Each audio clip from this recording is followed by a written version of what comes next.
لكل اللي شاف مسلسل مونراك ليجاسي اوف مونسترز، شاف عودة جودزيلا وقتاله مع وحش الايون دراجون في الحلقة الأخيرة. ولو ما كنتش شفت المسلسل فأنا هلخص واشرح جميع حلقاته عشان تعرف كل اللي حصل. وأهلا بكم في شيف أفلام، وفي حلقة النهاردة هشرح جميع النقط المهمة اللي شفناها في خلال العشر حلقات لمسلسل مونراك المشتق من عالم جودزيلا. بس الأول ما تنساش اللايك والاشتراك في القناة، ويلا بينا.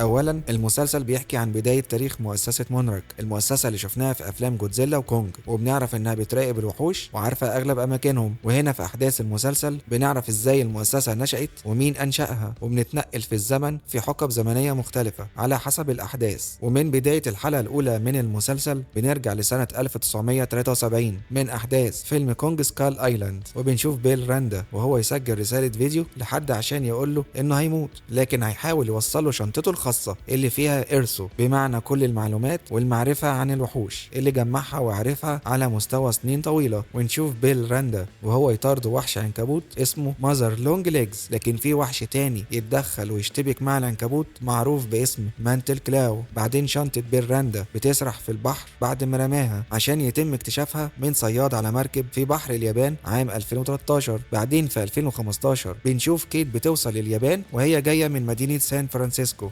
كانت عاشت تجربة سيئة فيها لأنها كانت شغالة مدرسة وكانت موجودة في أتوبيس المدرسة أثناء ظهور جودزيلا في المدينة في أحداث فيلم جودزيلا 2014. وكيت تبقى هنا بنت هيروشي راندا اللي كانت فاكراه مات في ألاسكا في ظروف غامضة، ورايحة اليابان على أساس تخلص ورق تبعه، لكن تكتشف هناك إن أبوها كان متجوز على أمها واحدة من اليابان ومخلف ولد اسمه كينتارو. وطبعا يحصل صدمة وزعل وخناق بين كينتارو وكيت، لكن في الآخر بيفهموا إنه أمر واقع وحصل، ويتفقوا إنهم لازم يعرفوا ايه اللي حصل لابوهم. وكيت تكتشف بعدها خزنه في مكتب ابوها وتلاقي فيها شنطه بيل راندا اللي يعتبر كده جدها، وبسبب الشنطه يكتشفوا ان ابوهم كان شغال مع مؤسسه مونراك. بعدين نرجع في الزمن لسنه 1952 لما بنشوف لي تشاو الجندي الامريكي بيطلب منه انه يطلع في مهمه رسميه مع دكتور كايكو عشان يحميها ويقدم اي تقارير عن اي حاجه تكتشفها. وفي المهمه بيقابله بيل راندا وهو لسه شاب، وبنعرف منه انه كان على متن سفينه حربيه في ميناء بيرل هاربور، وبعدها السفينة اتجرت منهم تحت البحر عشان تروح على البلد اللي هم فيها دلوقتي وهي الفلبين. وهو كان الناجي الوحيد من اللي حصل. ونعرف ان السبب في اختفاء السفينة وموت الطاقم بتاعها هو وحش تنين اسمه الايون دراجون، وكان بيل راندا وكايكو هيموتوا بسبب التنين، لكن لي تشاو يقدر يساعد في انه ينقذهم. ومن هنا ابتدت علاقة الحب والصداقة بين الثلاثي. ولما قيادة الجيش الامريكي بتعرف ان في وحوش موجودة بالشكل ده بتدي امكانيات وامتيازات اكبر للي تشاو مع كايكو وبيل راندا عشان تكون دي البداية في تأسيس مؤسسة مونراك اللي هدفها البحث ودراسة أي معلومات تخص عالم الوحوش. بعدين نروح على 2015 تاني لما كيت وكينتارو يلاقوا جوه الشنطة ورق وصور وملفات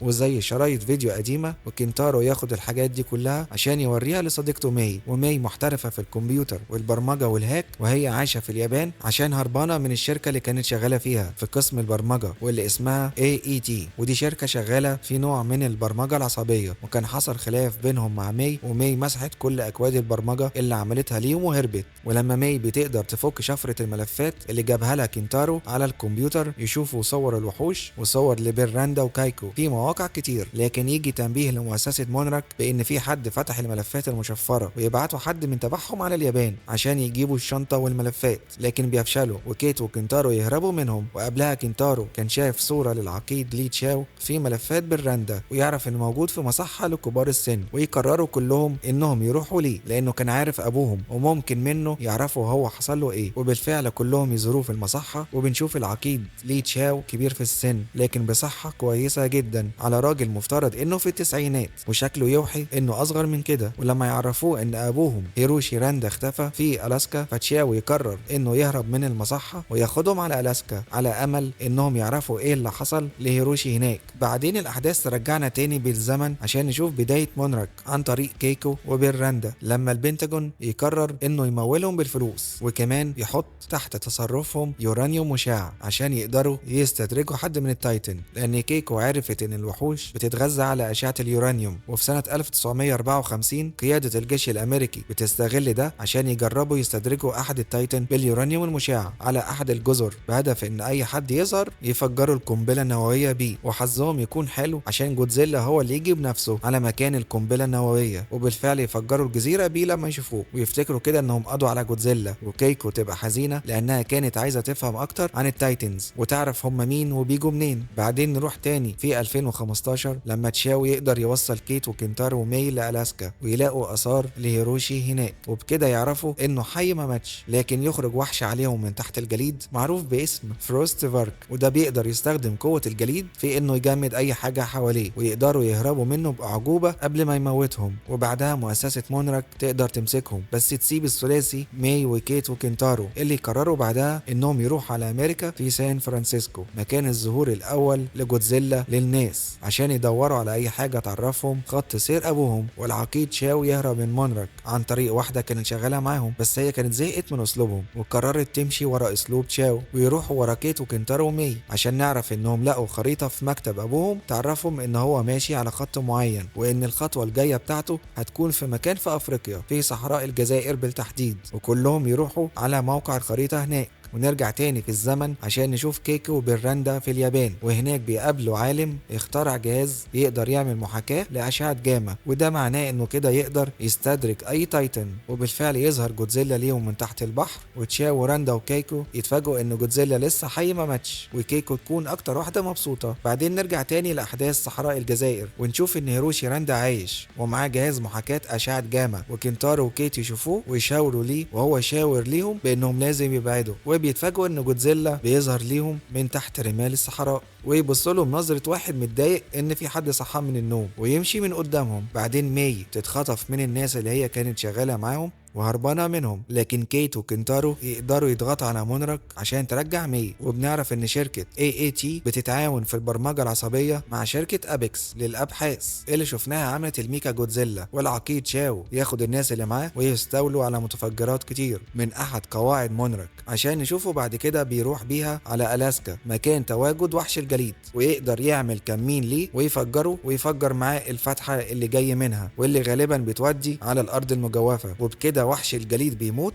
ويبقى كده والأول مرة في إنسان يقدر يتسبب في قتل وحش تايتن. بعدين نرجع بالزمن في سنة 1959 في كازاخستان عشان نشوف تشاو ومعاه بيراندا وكيكو واللي كانوا في الوقت ده متجوزين، وهم هنا ماشيين ورا أثر لإشعاع نووي واللي منه يوصلوا على مصنع مهجور وجواه حفرة عميقة جدا ملهاش آخر وأشكال لأجنة لنوع من الحشرات. وللأسف الحشرات تخرج من أجنتها بأعداد كتيرة عشان تسحب معاها كايكو وتاخدها جوه الحفرة، وتشاو كان حاول ينقذها لكنه فشل. بعدها ب3 سنين في 1962 بنشوف تشاو يسلم على هيروشي راندا وهو صغير لانه اتطوع في مهمة تبع الجيش الامريكي واللي فيها عملوا مركبة استكشافية بهدف انهم ينزلوها في احد الحفر اللي يجي منها التايتنز. وفكرة المركبة انها شغالة على انها بترسل اشارة جاما حواليها، فالوحش يفتح البوابة للعالم بتاعه عشان يجي ورا الاشعة فيوقفوا الاشارة في النص، فيضطر الوحش انه يرجع وبنفس اللحظة يدخلوا المركبة وراه. وده اللي بنشوفه حصل فعلا. لكن لما المركبة توصل لعالم الوحوش والطاقم كله يخرج منها، وحش التنين الايون دراجون يهاجمهم، ومنهم اللي يموت بسببه ومنهم اللي يموت بسبب ان الارض بتخرج اشعة قاتلة زي البرق كده. ونشوف الايون دراجون يخرج من البوابة وتشاو يتسحب وراه، ولما يرجع لعالم الارض مونراك تاخده تعالجه، وتشاو يكتشف ان الايام اللي قضاها في عالم الوحوش خلت عدى عليه 20 سنة على الارض. يعني هو نزل سنة 1962 لكن رجع في سنة 1982 وما كبرش في السن ولا لحظة، ويقابل هيروشي راندا وهو شاب كبير وشغال مع مونراك، ويعرف ان ابوه اللي هو صديقه بير راندا مات في السكال ايلاند. ومن وقتها تشاو دخل المصحة مستسلم للامر الواقع الغريب عليه، لان كل اللي عارفهم او يحبهم يا اما ماتوا يا اما اختفوا. بعدين نروح تاني على 2015 وبعد ما العقيد شاو فجر حفرة ألاسكا بنشوفه يتجه على كازاخستان بهدف انه يفجر الحفرة اللي شافها هناك قبل كده اللي شاف فيها كيكو بتقع وتموت فيها. ولما يوصلوا هناك يزرعوا القنابل، وكيت وكنتارو ومي يعرفوا مكان تشاو عشان يحصلوه على كازاخستان، ولما يقابلوه ينصحوه انه ما يفجرش الحفرة لا تكون السبب في انها تخرج عالم الوحوش عليهم. وتشاو يقول للكيت في الاخر ان كيكو كانت على حق لما كانت دايما بتقول ان جودزيلا مش هنا عشان يأذينا، هو هنا عشان يضمن ان بني جنسه في العالم بتاعه وبني جنسنا في العالم بتاعنا، عشان كده هو بيقفل كل البوابات عشان يضمن ان محدش يروح لحد.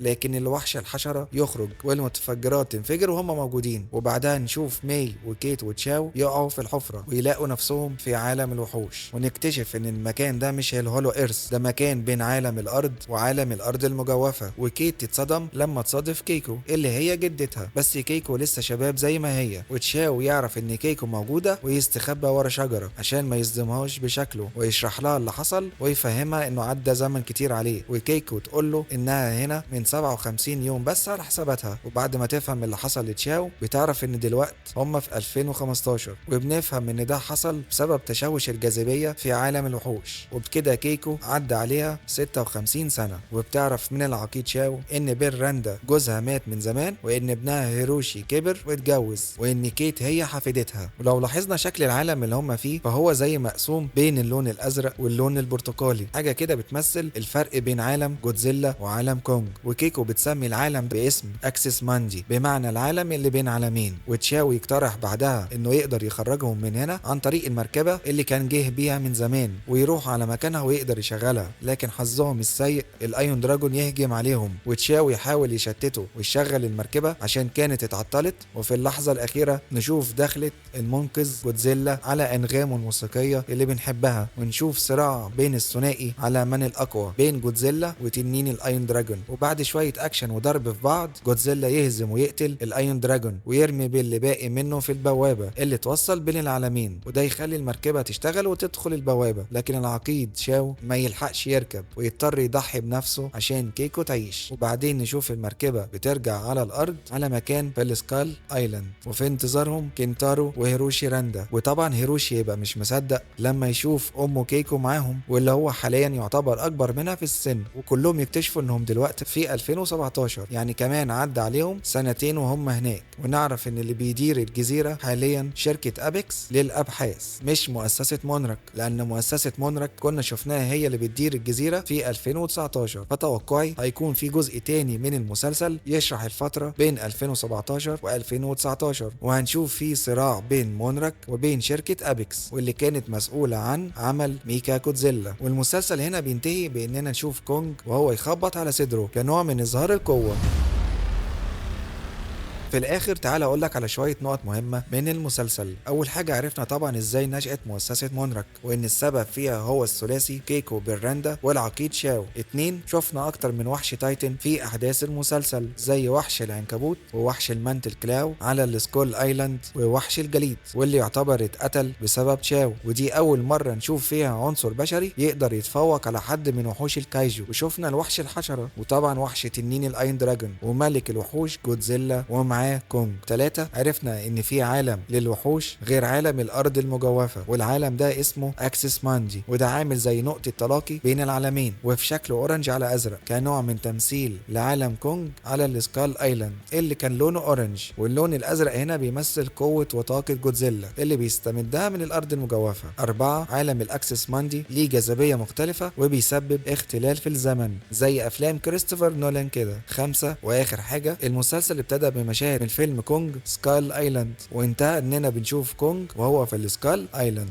وبس كده، ده كان ملخص وشرح الاحداث مسلسل مونرك ليجاسي اوف مونسترز. ولو عجبك الفيديو يبقى ما تنساش اللايك والاشتراك في القناة لو لسه مش مشترك، وتفعل الجرس عشان يوصلك كل جديد. وهيهمني اعرف رأيكم في التعليقات عن المسلسل، وهل هنشوف رابط بين حاجة في المسلسل وفيلم جودزيلا الجاي. وبس على كده، وسلام.